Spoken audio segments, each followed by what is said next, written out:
पुण्यात भाजपचा बाहुबली कोण? मोहोळ पाटलांच्या फौजेतही फडणवीस सेनापती का? पुणे म्हणजे राजकारणाचं पॉवर हाऊस आणि भाजपचा सर्वात मजबूत बालेकिल्ला. पण सध्या पुण्याच्या भाजपमध्ये एक वेगळीच अस्वस्थता पाहायला मिळते. पुण्यात मंत्र्यांची फौज आहे, खासदार आहेत, वजनदार आमदार देखील आहेत. पण तरीही पुण्यात भाजप विरुद्ध एखादं वादळ उठलं की फायर फायटर म्हणून थेट मुंबईहून देवेंद्र फडणवीसांनाच का धावून यावं लागतं? एकेकाळी पुण्याच्या राजकारणात गिरीश बापटांचा शब्द हा अंतिम असायचा. बापट साहेब म्हणजे पुण्याचे किंगमेकर. पण बापटांनंतर पुण्याचा बाहुबली कोण? आज आपण या पुण्याच्या भाजपमधील लीडरशिप क्रायसिसचं आणि फडणवीसांच्या वाढत्या हस्तक्षेपाबद्दल बोलणार आहोत, म्हणून व्हिडिओ शेवटपर्यंत नक्की बघा. नमस्कार, मी समीक्षा देशमुख आणि तुम्ही पाहत आहात TOD मराठी. या नेतृत्वाच्या पेचाचं सर्वात मुख्य कारण म्हणजे पुण्याच्या राजकारणात संपलेला बापट पॅटर्न. गिरीश बापट हे केवळ एक नेते नव्हते, तर ती एक संस्था होती. बापटांची सर्वात मोठी ताकद म्हणजे त्यांचे सर्वपक्षीय संबंध. पुण्यात भाजपवर कोणतंही संकट आलं की बापट साहेब स्वतःच्या ताकदीवर आणि शब्दांवर ते सोडवायचे. त्यांना कधीच मुंबईच्या मदतीची गरज लागली नाही. पण आज परिस्थिती बदलली आहे. शहरात असा एकही नेता उरलेला नाही ज्याचा शब्द सर्व पक्षांचे नेते मानतील. आज पुण्यात भाजप नेत्यांची गर्दी तर आहेच, पण बापट नाही हीच भाजपची सर्वात मोठी अडचण बनली आहे. दुरून डोंगर साजरे या म्हणीप्रमाणे आजचे नेते लांबून प्रभावशाली वाटतात, पण बापटांसारखी पकड कोणाचीच उरलेली नाहीये. सध्या पुण्यात भाजपचे दोन मोठे चेहरे समोर दिसतात. एक म्हणजे मुरलीधर मोहोळ, ज्यांनी पुण्याचं महापौर, खासदार आणि आता थेट केंद्रीय मंत्रिपदापर्यंत मजल मारली. आणि दुसरं नाव म्हणजे चंद्रकांत पाटील, जे कोल्हापुरातून पुण्यात आले आणि पालकमंत्री म्हणून शहराचं राजकारण सांभाळत आहेत.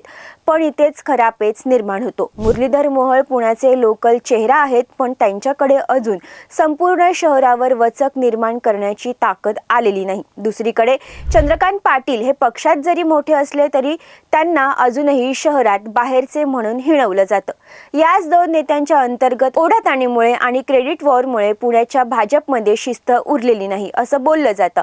अतिशहाणा त्याचा बैल रिकामा या न्यायाने प्रत्येक जण स्वतःची ताकद दाखवतोय, पण शहराचा वाली मात्र कोणीच दिसत नाहीये.